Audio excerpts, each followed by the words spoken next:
ಶ್ರೀಗುರುಭ್ಯೋ ನಮಃ. ಹರಿ ಓಂ. ಕಾಂತಾಯ ಕಲ್ಯಾಣಗುಣೈಕಧಾಮ್ನೇ ನವದ್ಯೋನಾಥ ಪ್ರತಿಮಪ್ರಭಾಯ ನಾರಾಯಣಾಯ ಅಖಿಲಕಾರಣಾಯ ಶ್ರೀಪ್ರಾಣನಾಥಾಯ ನಮಸ್ಕರೋಮಿ. ತಪಸ್ವಾಧ್ಯಾಯ ಶುಶ್ರೂಷಾ ಕೃಷ್ಣಪೂಜಾರತಂ ಮುನಿಂ ವಿಶ್ವೇಶಮಿಷ್ಟದಂ ವಂದೇ ಪರಿವ್ರಾಟ್ ಚಕ್ರವರ್ತಿನಂ. ಮಧ್ವಾಚಾರ್ಯರ ಜೀವನ ಚರಿತ್ರೆ ಬಹಳ ಮಾನ್ಯವಾದದ್ದು. ಪ್ರತಿನಿತ್ಯವೂ ಕೂಡ ಅದರ ಶ್ರವಣವನ್ನು ಮಾಡಬೇಕು, ಅದರ ಕೀರ್ತನವನ್ನು ಮಾಡಬೇಕು. ಈ ವಿಧವಾದ ಮಹಾತ್ಮ್ಯವನ್ನು ದೇವಶ್ರೇಷ್ಠರುಗಳು ಅವರ ಲೋಕದಲ್ಲಿ ಇದನ್ನು ಹಾಡ್ತಾರೆ. ಈ ಮಧ್ವಾಚಾರ್ಯರ ಮಹಿಮೆಯನ್ನು. ಮಧ್ವಾಚಾರ್ಯರು ಭಗವಂತನ ನಿತ್ಯ ಸನ್ನಿಧಾನವನ್ನು ಹೊಂದಿರುವವರು. ಪ್ರಳಯೇಪಿ ಪ್ರತಿಭಾತ ಪರಾವರಾಹ. ಅವರಿಗೆ ಅಜ್ಞಾನದ ಲವಲೇಶವೂ ಕೂಡ ಅವರಲ್ಲಿಲ್ಲ. ಪ್ರಳಯ ಕಾಲದಲ್ಲೂ ಕೂಡ ಅವರಿಗೆ ಪರತತ್ವ ಅಪರತತ್ವಗಳ ಪರಿಜ್ಞಾನ ಅವ್ರಿಗಿರುತ್ತೆ. ಆದ್ದರಿಂದ ಅವರಲ್ಲಿ ಅಜ್ಞಾನ ಇಲ್ಲ. ಆದ್ದರಿಂದ ಪರಮಾತ್ಮನ ಸನ್ನಿಧಾನ ನಿತ್ಯದಲ್ಲೂ ಕೂಡ ಅವರಲ್ಲಿರುತ್ತೆ. ಆದ್ದರಿಂದ ನಾವು ಯಾವುದೇ ಕರ್ಮಾಚರಣೆಗಳನ್ನು ಮಾಡಬೇಕಾದರೂ ಕೂಡ ಮುಖ್ಯ ಪ್ರಾಣಾಂತರ್ಗತ ಮಧ್ವಾಂತರ್ಗತ ಎಂಬುದಾಗಿ ನಾವು ಮಾಡ್ತೀವಿ. ಆದ್ದರಿಂದಲೇ ದೇವಶ್ರೇಷ್ಠರುಗಳು ಕೂಡ ಅವರ ಸಭೆಗಳಲ್ಲಿ, ದೇವತೆಗಳೇ ನೆರೆದಿರತಕ್ಕಂತಹ ಸಭೆಗಳಲ್ಲಿ ಗಂಧರ್ವರಿಂದ ಗಾನವನ್ನು ಮಾಡಿಸ್ತಾರೆ. ಆಚಾರ್ಯರ ಮಹಿಮೆಗಳನ್ನು ಗಂಧರ್ವರಿಂದ ಗಾನ ಮಾಡಿಸ್ತಾರೆ. ಉಳಿದವರೆಲ್ಲರೂ ಕೂಡ ಅದನ್ನು ಸಂತೋಷದಿಂದ ಕೇಳ್ತಾರೆ. ಮಧ್ವಾಚಾರ್ಯರ ಮಹಿಮೆಗಳನ್ನು ಎಲ್ಲ ದೇವತೆಗಳು ಕೂಡ ಶ್ರದ್ಧಾಭಕ್ತಿಪೂರ್ವಕವಾಗಿ ಅದನ್ನು ಕೇಳ್ತಾರೆ. ಅದು ಹೇಗೆ? ಯಾವ ಕಂಠದೋಷಗಳು ಕೂಡ ಇಲ್ಲದೇನೆ ಆ ಉಜ್ವಲವಾಗಿರ್ತಕ್ಕಂತಹ ಗಾನ ಮಾಧುರ್ಯವನ್ನು ಸವಿತಾರೆ. ಆಚಾರ್ಯರ ಮಹಿಮೆಗಳನ್ನು ಕೇಳಿ ರೋಮಾಂಚನವನ್ನು ಹೊಂದುತ್ತಾರೆ ದೇವತೆಗಳು ಅಂತ ಅದನ್ನು ಪಂಡಿತಾಚಾರ್ಯರು ವರ್ಣನೆ ಮಾಡ್ತಾ ಬಂದರು.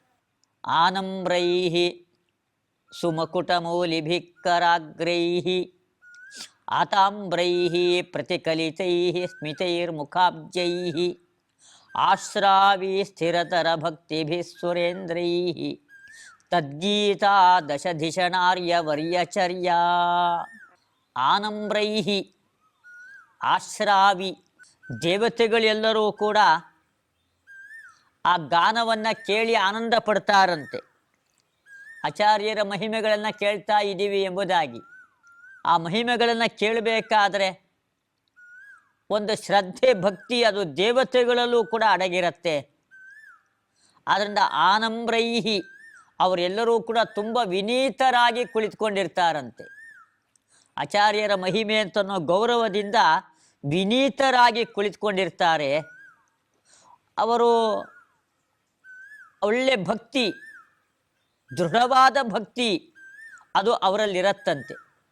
ಅವರು ತಲೆ ಮೇಲ್ಗಡೆಗೆ ಒಳ್ಳೆ ಸುಂದರವಾಗಿರ್ತಕ್ಕಂತಹ ಕಿರೀಟಗಳನ್ನು ಧಾರಣೆ ಮಾಡಿದ್ದಾರೆ. ಆ ದೇವತೆಗಳೆಲ್ಲರೂ ಕೂಡ ತಲೆಯ ಮೇಲೆ ತಮ್ಮ ಎರಡು ಕೈಗಳನ್ನು ಕೂಡ ಜೋಡಿಸಿರ್ತಾರಂತೆ.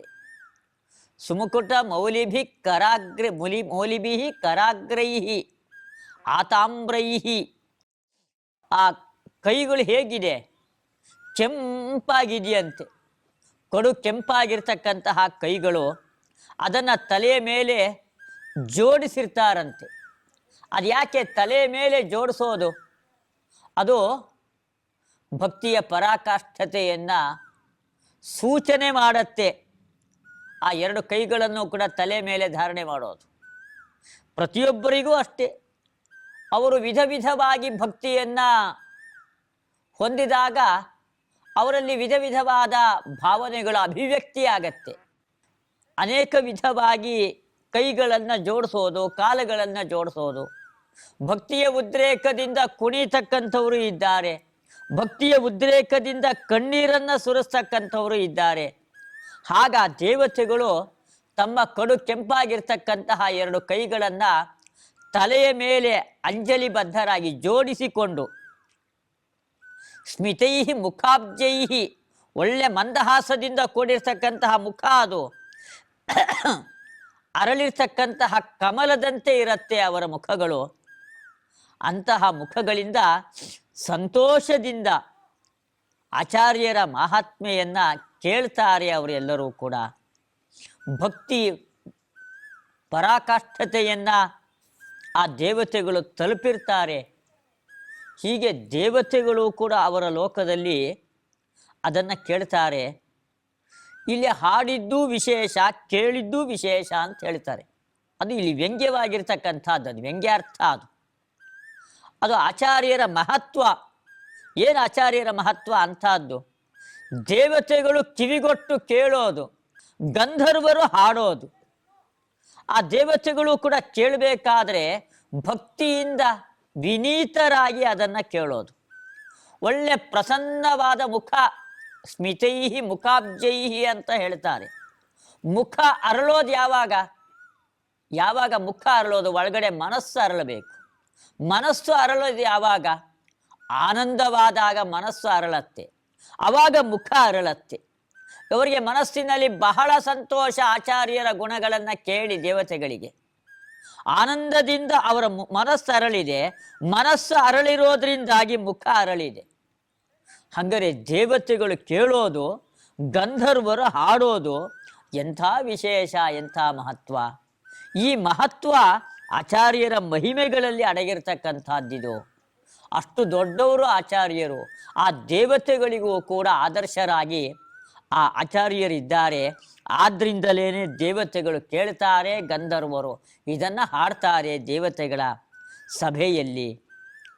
ದಶಧಿಷಣಾರ್ಯ ವರ್ಯಚರ್ಯ ಅಂತ ಹೇಳ್ತಾರೆ.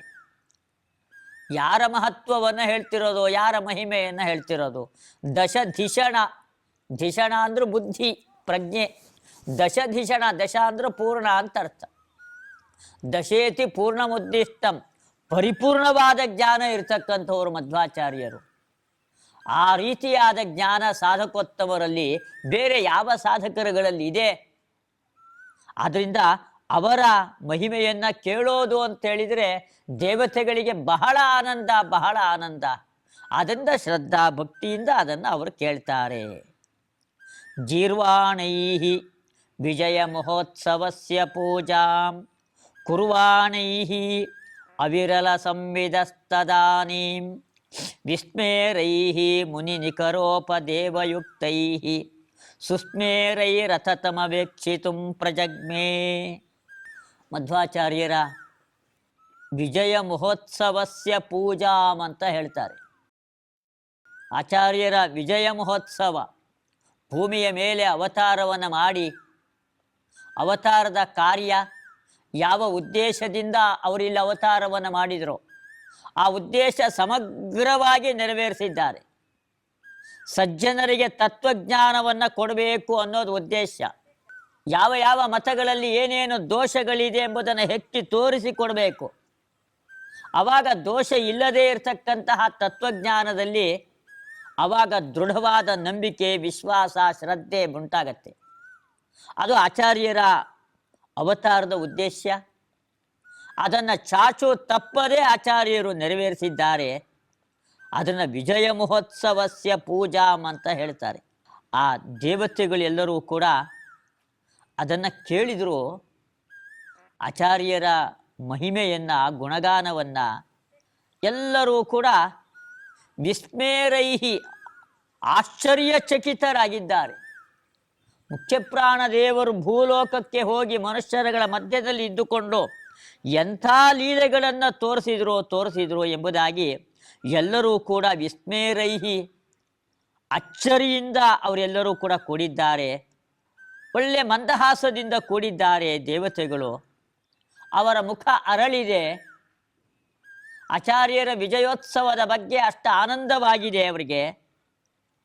ಆದ್ದರಿಂದ ನಾವು ಕೂಡ ಆಚಾರ್ಯರನ್ನು ನೋಡಬೇಕು ಎಂಬುದಾಗಿ ಭೂಲೋಕದಲ್ಲಿ ಸನ್ಯಾಸಿಯ ವೇಷವನ್ನು ತೊಟ್ಟು ಭೂಲೋಕದಲ್ಲಿ ಇದ್ದಾರೆ ಅವರು. ಇವಾಗ ಸಾಧಕೋತ್ತಮರು, ಮುಖ್ಯಪ್ರಾಣದೇವರು ಅವರೇ ಇವತ್ತು ಸನ್ಯಾಸ. ಅವರು ಸದಾ ಸಮಸ್ತಾಶ್ರಮ ಭಾಕ್ ಸುರೇಶ್ವರ, ಅವರು ಎಲ್ಲ ಆಶ್ರಮಗಳು ಎಲ್ಲ ಕಾಲದಲ್ಲೂ ಅವರು ಅನುಷ್ಠಾನ ಮಾಡ್ತಾರೆ. ಅಂಥ ಒಂದು ಶಕ್ತಿ ಅವರಿಗಿದೆ.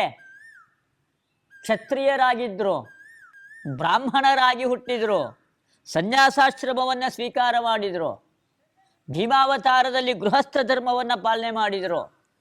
ಹೀಗೆ ಬೇರೆ ಅವತಾರದಲ್ಲಿ ಬೇರೆ ಕಾಲಗಳಲ್ಲಿ ಮಾಡೋದಲ್ಲ, ಸದಾ ಸಮಸ್ತಾಶ್ರಮ ಭಾಕ್ಕು, ಎಲ್ಲ ಕಾಲದಲ್ಲೂ ಎಲ್ಲ ಆಶ್ರಮ ಧರ್ಮಗಳನ್ನು ಪಾಲನೆ ಮಾಡ್ತಕ್ಕಂಥವರು ಮುಖ್ಯ ಪ್ರಾಣದೇವರು.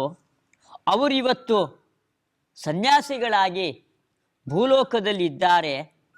ಅವರ ದರ್ಶನವನ್ನು ಒಮ್ಮೆ ಮಾಡಬೇಕಲ್ಲ. ಇದು ದೇವತೆಗಳಿಗೆ ಹುಟ್ಟಿದ ಕುತೂಹಲ. ಇದು ಆಚಾರ್ಯರ ಮಹಿಮೆಗಳನ್ನು ಕೇಳಿದಾಗ ಅವರಿಗೆ ಭಾರಿ ಕುತೂಹಲ ಹುಡ್ತು. ಅವರೊಂದ್ಸಲ ನೋಡೇ ಬಿಡೋಣ ಎಂಬುದಾಗಿ. ಆದ್ದರಿಂದ ಮಧ್ವಾಚಾರ್ಯರ ದರ್ಶನ ಮಾಡಬೇಕು ಎಂಬುದಾಗಿ ಕುತೂಹಲದಿಂದ ದೇವತೆಗಳೆಲ್ಲರೂ ಕೂಡ ಹೊರಟಿದ್ದಾರೆ. ತಾವರೆಲ್ಲರೂ ಕೂಡ ರುದ್ರಾದಿ ದೇವತೆಗಳ ದೊಡ್ಡ ಸಮೂಹ ಅವರೆಲ್ಲ ಭೂಲೋಕದ ಹತ್ತಿರ ಬರ್ತಾ ಇದ್ದಾರೆ. ಅವರೆಲ್ಲರೂ ಕೂಡ ಅತ್ಯಂತ ಸಂಭ್ರಮದಿಂದ ಆಚಾರ್ಯರನ್ನು ನೋಡಬೇಕು ಅಂತನ್ನೋ ಸಂಭ್ರಮ, ಕುತೂಹಲ. ನಾವು ದೊಡ್ಡ ಭಾಗ್ಯಶಾಲಿಗಳು. ಯಾಕೆಂದರೆ ಯತ್ಯಾಶ್ರಮದಲ್ಲಿರ್ತಕ್ಕಂತಹ ಆಚಾರ್ಯರನ್ನು ನೋಡೋದು ಅದು ನಮ್ಮ ವೈರಾಗ್ಯಕ್ಕೆ ಕಾರಣ ಆಗತ್ತೆ ಅನ್ನೋ ಉದ್ದೇಶದಿಂದ ದೇವತೆಗಳೆಲ್ಲರೂ ಕೂಡ ಬಂದರು. ಹೀಗೆ ದೇವತೆಗಳೇ ಆಚಾರ್ಯರ ದರ್ಶನಕ್ಕೆ ಬಂದರು ಅಂತ ಹೇಳಿದರೆ ಆಚಾರ್ಯರು ಎಷ್ಟು ದೊಡ್ಡವರು, ಅವರ ಮಹತ್ವ ಏನು ಎಂಬುದನ್ನು ಇದರಿಂದ ನಾವು ಊಹಿಸ್ಕೊಳ್ಬಹುದು. ಆದರ್ಶಂ ಗುಣಗಣ ದರ್ಶನೇ ಮುರಾರೇ ಸಚ್ಛಾಸ್ತ್ರಂ ರಚಿತಮನೇನ ವರ್ಣಯಂತಹ ಪ್ರದ್ಯೋತೈರುಡು ಪದವೀಂ ಪ್ರಕಾಶಯಂತಹ ಪ್ರೈಕ್ಷಂತ ಪ್ರಚುರ ಮನೋವಿಲಾಸಮೇತೆ. ಆಚಾರ್ಯರು ಅವರು ಅವತಾರವನ್ನು ಮಾಡಿ ಏನು ಮಾಡಿದರು? ಅವರು ಅವತಾರವನ್ನು ಮಾಡಿ ಗುಣಗಣ ದರ್ಶನೇ ಮುರಾರೇ ಆದರ್ಶಂ ಸಚ್ಛಾಸ್ತ್ರಂ ರಚಿತಂ, ಒಳ್ಳೆ ಶಾಸ್ತ್ರವನ್ನು ರಚನೆ ಮಾಡಿದ್ರಂತೆ. ಅವರು ರಚಿಸಿರತಕ್ಕಂತಹ ಶಾಸ್ತ್ರ ಗ್ರಂಥಗಳನ್ನು ಸರ್ವಮೂಲ ಎಂಬುದಾಗಿ ಕರೀತಾರೆ. ಅದು ಗುಣಗಣ ದರ್ಶನೇ ಆದರ್ಶಂ ಅಂತ ಹೇಳ್ತಾರೆ.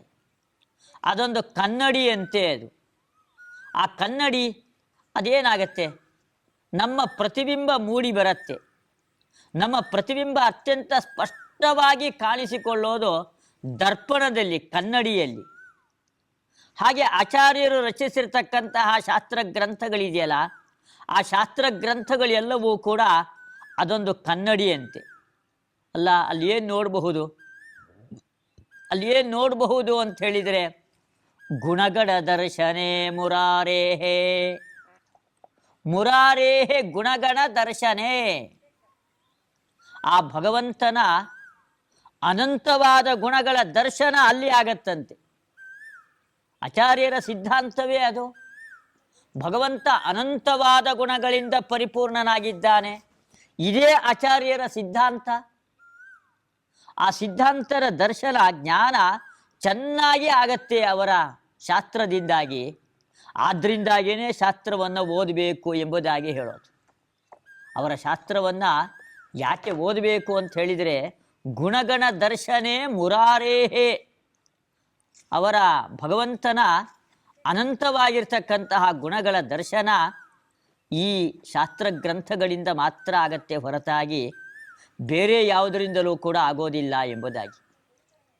ಇಡೀ ಅವರ ಸಮಸ್ತವಾಗಿರ್ತಕ್ಕಂತಹ ಗ್ರಂಥಗಳು ಅದೆಲ್ಲ ಹೊರಟಿರೋದು ಕೂಡ ಇದೇ ಉದ್ದೇಶದಿಂದಲೇನೆ.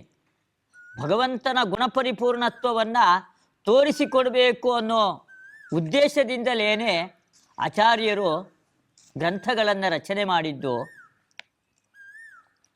ಆ ಗ್ರಂಥಗಳು ಸರ್ವಮೂಲ ಎಂಬುದಾಗಿ ಅವುಗಳು ಪ್ರಸಿದ್ಧವಾಗಿದೆ. ಆಚಾರ್ಯರಲ್ಲಿ ಒಂದು ಗ್ರಂಥ ಭಂಡಾರ ಇತ್ತು ಎಂಬುದಾಗಿ. ಶಂಕರ ಪಂಡಿತರು ಆ ಗ್ರಂಥಗಳ ರಕ್ಷಣೆಯನ್ನು, ಜವಾಬ್ದಾರಿಯನ್ನು ಹೊತ್ತಿದ್ರು ಅಂತ ನಾವು ಹಿಂದೆ ಓದಿದ್ದೀವಿ. ಆದ್ದರಿಂದ ಅವರ ಗ್ರಂಥಗಳಲ್ಲಿ ಪ್ರತಿಯೊಂದಕ್ಕೂ ಕೂಡ ಪ್ರಮಾಣ ಶ್ಲೋಕಗಳನ್ನು ಆಚಾರ್ಯರು ಕೊಡ್ತಾರೆ. ಅವರಲ್ಲಿ ಅಷ್ಟು ಗ್ರಂಥಗಳ ಸಂಗ್ರಹ ಇತ್ತು. ಪ್ರಾಚೀನವಾಗಿರ್ತಕ್ಕಂತಹ ಶ್ರುತಿ ಸ್ಮೃತಿ ಎಲ್ಲದಕ್ಕೂ ಕೂಡ ಸಂಬಂಧಪಟ್ಟಿರ್ತಕ್ಕಂತಹ ಗ್ರಂಥ ರಾಶಿಗಳಿತ್ತು. ಆದ್ದರಿಂದಾಗಿ ಅವರು ಯಾವುದೇ ಒಂದು ವಿಚಾರವನ್ನು ಮಂಡನೆ ಮಾಡಬೇಕಾದ್ರೆ ಅವರು ಸುಮ್ಗೆ ಮಂಡನೆಯನ್ನು ಮಾಡೋದಿಲ್ಲ, ಪ್ರಮಾಣಬದ್ಧವಾಗಿ ಅದನ್ನು ನಿರೂಪಣೆ ಮಾಡೋದು. ಇದು ಆಚಾರ್ಯರ ಗ್ರಂಥದ ವೈಶಿಷ್ಟ್ಯ. ಹೀಗೆ ವಿಧಾನ ಮಾಡೋದೆಲ್ಲ ಯಾಕೆ? ಆ ಪ್ರಮಾಣಗಳನ್ನೆಲ್ಲ ತೋರಿಸಿಕೊಟ್ಟು ಭಕ್ತರುಗಳಿಗೆ ತತ್ವದ ಬಗ್ಗೆ ದಾರ್ಢ್ಯವನ್ನು ಉಂಟು ಮಾಡೋದು. ಅವನಿಗೆ ಒಳ್ಳೆ ದೃಢವಾಗಿರ್ತಕ್ಕಂಥ ಭಕ್ತಿ ಶ್ರದ್ಧೆ ಅದೆಲ್ಲವೂ ಕೂಡ ಹುಟ್ಟಬೇಕು. ವಿಷ್ಣು ಭಕ್ತಿ ವಿಧಾನಾರ್ಥಂ ಸರ್ವಂ ಶಾಸ್ತ್ರಂ ಪ್ರವರ್ತತೆ ಎಂಬುದಾಗಿ ಎಲ್ಲ ಶಾಸ್ತ್ರ ಗ್ರಂಥಗಳು ಹೊರಟಿರೋದು ಭಗವಂತನಲ್ಲಿ ಭಕ್ತಿಯನ್ನು ಉಂಟು ಮಾಡಲಿಕ್ಕೋಸ್ಕರವಾಗೇನೆ. ಯಾವಾಗ ಭಕ್ತಿ ಮೂಡತ್ತೆ, ಆ ಗುಣಪರಿಪೂರ್ಣತ್ವವನ್ನು ಬೋಧನೆ ಮಾಡಿದಾಗ ಆವಾಗ ಭಕ್ತಿ ಮೂಡತ್ತೆ.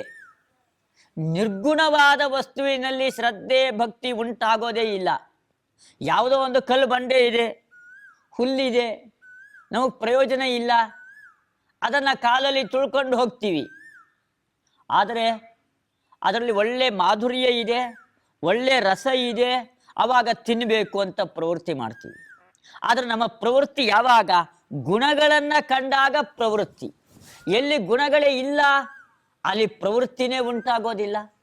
ಅದನ್ನು ಪರಮಾತ್ಮನಲ್ಲಿ ನಾವು ಭಕ್ತಿ ಶ್ರದ್ಧೆಗಳು ಉಂಟಾಗಿ ಅವನಲ್ಲಿ ನಾವು ಪ್ರವೃತ್ತಿ ಮಾಡಬೇಕು ಅಂತ ಆದರೆ ಆ ಪರಮಾತ್ಮನಲ್ಲಿ ಅನಂತವಾದ ಗುಣಗಳಿರಬೇಕು. ಆವಾಗ ಮಾತ್ರ ಭಕ್ತಿ ಮೂಡಿ ಬರುತ್ತೆ, ಇಲ್ಲದೇ ಇದ್ರೂ ಭಕ್ತಿ ಮೂಡಿ ಬರೋದಿಲ್ಲ. ಆದರೆ ಅವರ ಎಲ್ಲ ಶಾಸ್ತ್ರ ಗ್ರಂಥಗಳ ಗುರಿ ಭಗವಂತನ ಗುಣಪರಿಪೂರ್ಣತ್ವವನ್ನು ತೋರಿಸಿಕೊಡಬೇಕು ಎಂಬುದಾಗಿ. ಅದಕ್ಕೆ ಗುಣಗಣ ದರ್ಶನೇ ಆದರ್ಶಂ ಸಚ್ಛಾಸ್ತ್ರಂ ರಚಿತಂ ಅಂತ ಹೇಳ್ತಾರೆ. ವಾಸುದೇವಸ್ತು ಭಗವಾನ್ ಕೀರ್ತಿತೋತ್ರ ಸನಾತನಃ ಪ್ರತಿಬಿಂಬಮಿವಾದರ್ಶೆ ಎಂ ಪಶ್ಯಂತ್ಯಾತ್ಮನಿ ಸ್ಥಿತಂ. ಎಲ್ಲರ ಒಳಗಡೆಗೆ ಪರಮಾತ್ಮ ಇದ್ದಾನೆ. ಎಲ್ಲರ ಒಳಗಡೆಗೆ ಪರಮಾತ್ಮ ಇದ್ದರೂ ಕೂಡ ಎಲ್ಲರಿಗೂ ಕೂಡ ನೋಡ್ಲಿಕ್ಕಾಗೋದಿಲ್ಲ. ಎಲ್ಲಿ ನೋಡಬಹುದು ಅಂತ ಹೇಳಿದರೆ ಆಚಾರ್ಯರ ಶಾಸ್ತ್ರಗಳಲ್ಲಿ ಮಾತ್ರ ಆ ಪರಮಾತ್ಮನನ್ನು ನಾವು ಕಾಣಬಹುದು. ಅಂತಹ ವಿಶಿಷ್ಟವಾದ ಶಾಸ್ತ್ರವನ್ನು ಆಚಾರ್ಯರು ರಚನೆ ಮಾಡಿದ್ದಾರೆ.